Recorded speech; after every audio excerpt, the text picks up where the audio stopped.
I'm Can Rachel. Rachel, have we met before? Yeah, my sophomore year, remember? When I was a Sophomore year? Yeah, because I changed my major from poetry to animal science because I had to work it out. Because we met. Ooh. 2 years ago? Yeah. All right.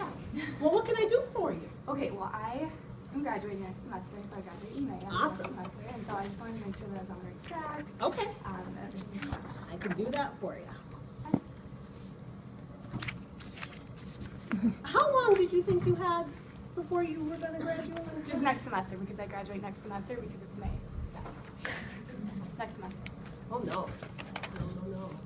You have about 18 credits left. What? That's like a semester. No, but I I can don't. help you No, I schedule don't. it. No. Oh, yeah. No, I don't because I have full time, like I work full time and I can't do anything more than 12 credits because it's just not going to work out for me. And I know that I'm supposed to graduate next semester.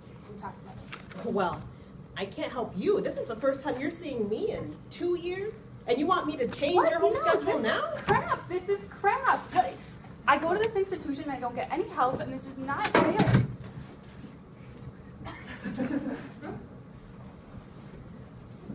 What did I do wrong? What did I do wrong? This is just,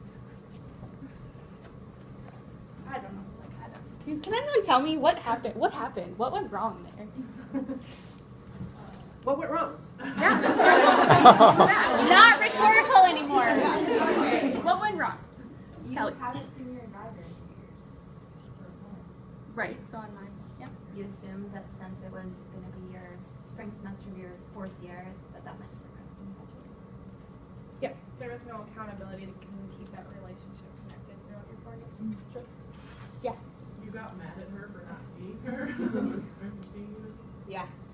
You haven't been checking your degree evaluation. Yeah. So a lot of this is falling on me, right? Yeah.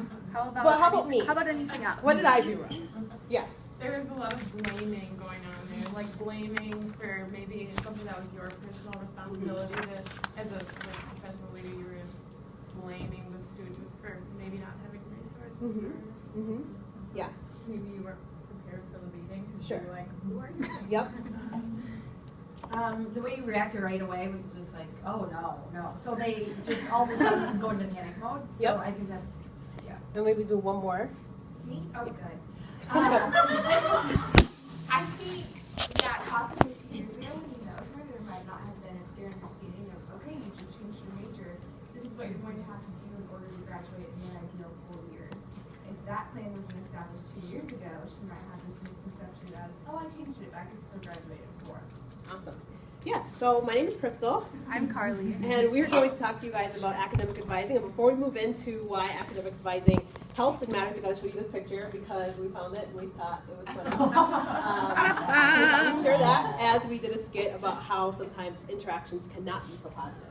And so we are going to present a little bit about the history of academic advising, a little bit about what academic advisors do, cast standards, share some reflections from our interviews, and then talk about some of the things we noticed, and then we'll have you guys work on one scenario. And then we'll do questions. So. All right, so starting off with the history. So it's one of the older ones. We've been talking about some newer functional areas. Academic advising has been gone back to the late 1800s and started at Johns Hopkins and Harvard.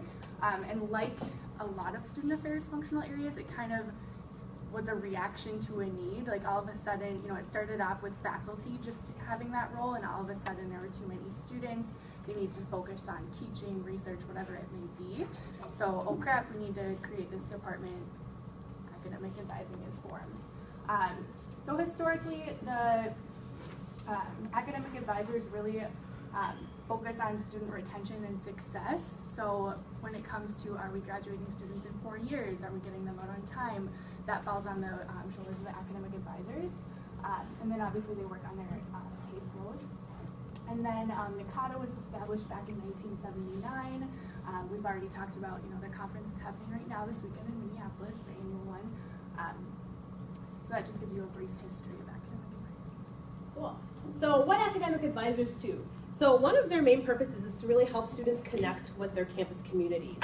Sometimes for a student, their academic advisor could be their first liaison or one of their first liaisons to welcome to our school. So it's really important that they help students connect to the campus. Advisors assist with curriculum planning, referring students to campus resources, and like I said, act as a communication liaison. So really thinking about their academic programs of study. So if a student maybe needs to be referred to a different department or a different office to get services, they need to be successful doing that. And if there are any sort of policy, college changes that are happening, that goes through the academic advisor as well. Academic advisors work towards building students' learning, growth, empowerment, and self-authorship.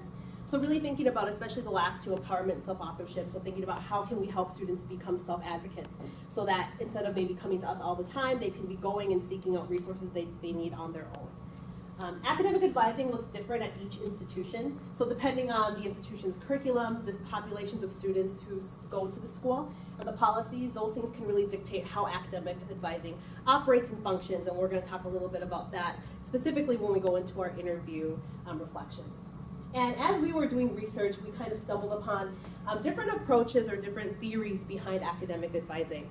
So the skit that we performed kind of was thinking about choice theory and thinking about how you as an academic advisor can be creating positive and fostering good and healthy relationships between yourself and a student. So thinking about listening well and not being defensive and acknowledging differences and how those things can help you build a good relationship with the students you work with. We also read a little bit about developmental advising, so having it not be so much of the advisor kind of has all of the answers, but in supporting the student so the student can find the answers for themselves, so having it be more of a student growth relationship as opposed to a advisor knows and student doesn't know relationship. And then finally, thinking about intrusive advising. So the group before us touched a little bit on like summer bridge programs, and I think this is where I've personally seen this the most, in that there are some programs that will you would be working with an advisor over the summer, that advisor like show up to your dorm room if you don't show up to class, or that advisor will like make sure you're doing your homework. So really like thinking about how advising can be catered towards students who are from traditionally underrepresented populations or students who are traditionally at risk. So then we also just wanted to pull from the CAS standards and give you guys just a quick overview. So academic advisors are assisting students, again, in self-understanding and acceptance. A common misconception is that you only go to your advisor to pick out your classes, and that was, it's about registration. But it's really about working with this student to help them on that development scale. So helping students consider life goals relating to their interests, skills, abilities, and values. Assisting students in developing an educational plan that is consistent with their life goals. Again, it's not about that one-time interaction each semester, but a successful advisor should be an ongoing relationship. And then because they're the one person that a university knows that you have to meet with, they need to know a lot about the university, not just the curriculum side, but what resources are available to pretty much any type of student could walk through their door. They need to be knowledgeable on all the other functional areas and be able to refer the students to those resources and support services. And then also evaluate student progress towards goals and educational plans. Academic advisors often actually have learning outcomes for their office, which is something that I learned through this project. So that is also in the CAS standards. And then again, provide student information to institution, college, and academic departments, just reinstates that resource piece. Great, so we're going to talk a little bit now about each of our 4 interviews, and inside of our handout is like a longer description of like who we talked to, what their background is, but Carly's going to start, she's going to start with both of hers, and then I'm going to pass this out and do mine. Okay, so I started off with Emily Stryker-Berg, who is an advisor at St. Thomas. St. Thomas is a little bit unique because 43% of the undergrad students are business majors. So the business school is the only school that has their own advising system, and then the rest of the university has common advisors, which she described as creating a little bit of political tension in working together because they get their funding from different sources, and they kind of butt heads in that way. It's also a unique setup because they're one of very few universities that has a dual advising system, which means that students are required to come to her first. She has a student affairs background. She's kind of a general advisor for students. Her caseload is about 600 students, just to give you a picture of that. And then after they meet with her, they also have to meet with a faculty advisor in their specific business major. So, and once those 2 pieces have been completed, then a hold is lifted and they're able to register for classes So that was really unique. Something interesting that she talked about that I had never thought of is the idea of safety in their office. She said oftentimes school shootings, the student will go first to academic advisors because that's the one-on-one relationship that they have, which can be really scary. So they actually have safety and prevention plans in place. She didn't go into detail about what those look like, but I just thought that was an interesting piece. And then I interviewed Gretchen Walter, who works at Concordia. She is newly appointed Director of Academic Advising, and she also works specifically with the cohort programs, so those adult online programs is kind of her area of advising. She does not have a student affairs background. She actually went to Concordia for undergrad and then went into admissions and worked in admissions for about 12 years, specifically with that population of students. So we found that, you know, having that background helped her get that position in advising because she knew that area very well. She knew the curriculum, the classes that you had to take, and kind of where that student might be coming from in life. I'll go ahead and let her go ahead. I